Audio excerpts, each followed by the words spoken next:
News, सच जरूरी है। नमस्कार, एमएनएस न्यूज लाइव में आप सभी का स्वागत है। मैं हूं आपके साथ अर्शी अंसारी। आइए देखते हैं देश और दुनिया की तमाम बड़ी खबरें। भारत श्रीलंका के बीच शुरू हुई यात्री नौका सेवा। पीएम मोदी बोले, दोनों देशों के बीच एक नया अध्याय हुआ शुरू। जी हाँ, भारत और श्रीलंका के बीच आज शनिवार यानी 14 अक्टूबर से यात्री नौका सेवा की शुरुआत हुई है। बंदरगाह जहाजरानी और जलमार्ग के आयुष मंत्री सर्बानंद सोनोवाल ने तमिलनाडु के नागापट्टिनम और श्रीलंका के कांकेसंतुराई के बीच फेरी सेवा को हरी झंडी दिखाई है। इस खास मौके पर प्रधानमंत्री नरेंद्र मोदी ने कहा है कि नागपट्टिनम और श्रीलंका के कांकेसंतुराई के बीच नौका सेवाओं की शुरुआत दोनों देशों के बीच संबंधों को मजबूत करने में एक महत्वपूर्ण मील का पत्थर है। जी हाँ, पीएम मोदी ने कहा है कि हम भारत और श्रीलंका के बीच राजनीतिक और आर्थिक संबंधों में एक नए अध्याय की शुरुआत कर रहे हैं।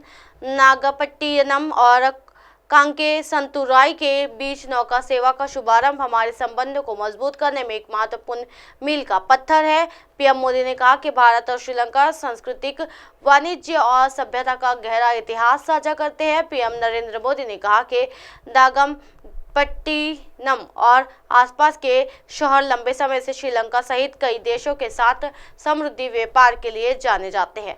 पीएम मोदी ने आगे कहा है कि 2015 से दोनों देशों के बीच परिवहन कनेक्टिविटी से सहयोग बढ़ा है। पीएम मोदी ने कहा है कि 2015 से श्रीलंका में मेरी यात्रा के बाद हमने दिल्ली और कोलंबो के बीच सीधी उड़ान भी शुरुआत देखी है। बाद में हमने श्रीलंका से तीर्थ नगरी कुशीनगर में पहली अंतर्राष्ट्रीय उड़ान की लैंडिंग का जश्न मनाया। चेन्नई और जाफना के बीच सीधी उड़ान 2019 में शुरू हुई।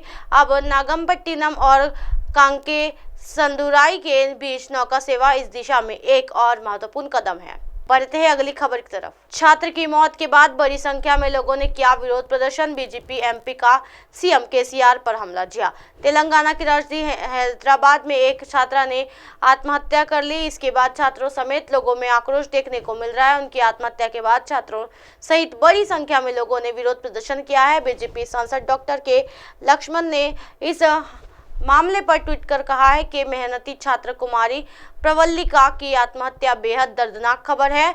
वह कई महीनों से लगन से सरकारी परीक्षाओं की तैयारी कर रही थी, लेकिन बीआरएस सरकार द्वारा परीक्षाओं को बार बार रद्द करने और स्थगित करने के कारण उसने इतना बड़ा कदम उठाया है। जी हाँ, तेलंगाना सरकार की लापरवाही के चलते छात्र ने दे दी जान। BJP MP.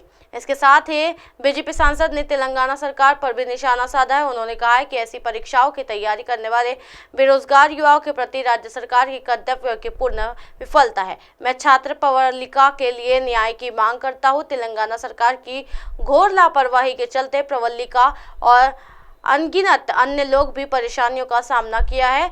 निजी लैब में भारी धमाका। तेलंगाना के संगारेड्डी जिले के बोलाराम औद्योगिक क्षेत्र में शुक्रवार की रात बड़ा हादसा हो गया है। हादसे में कई लोग घायल हो गए हैं। सभी घायलों को इलाज के लिए अस्पताल में भर्ती कराया गया है। ये हादसा निजी प्रयोगशाला यानी लैब में एक रिएक्टर में विस्फोट होने से हुआ है, जिसमें कई लोग गंभीर रूप से घायल हो गए हैं। घायलों को इलाज के लिए स्थानीय अस्पताल में भर्ती कराया गया है। इसी तरह की दिन भर की तमाम बड़ी खबरों से फिर करोगे आपका रूबरू। तब तक के देखते रहिए एमएनएस न्यूज नेटवर्क। मेरे साथ ये अर्शी अंसारी के साथ नमस्कार।